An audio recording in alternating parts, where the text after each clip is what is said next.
Coco Martin at Yasi Pressman huli sa kamera ang pag-holding hands.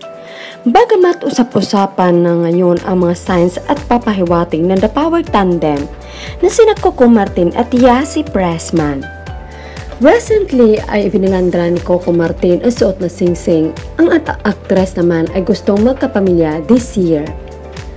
Gayon pa man, kumalat naman ang litrato ni Yasi Pressman na mayroong ka-holding hands na agad tumawag pansin ng mga netizens. Ayon sa kanila, parehong kamay noon na makikita sa yate. Kung matatandaan ay nagkaroon ng yacht escapade ang actress during Valentine's at nahagip ng kamera ang isang kamay. Samantala, hindi magkaila na ayon sa mga netizens, kamay iyon na aktor-direktor na si Coco Martin.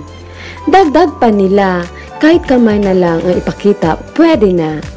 Subalit hindi makamove on ang mga fans, supporters at ang sambayanan sa litratong kanilang nakita. Kaya ating abangan na lang ang maganap o pasabog ngayong taon ng dalawa. Lalo na balitang magtatapos na ang seryeng Ang Probinsyano. Sa kabilang banda, naging successful ang pilot episode ng Rolling in It Philippines Season 2. Congratulations, Yasi!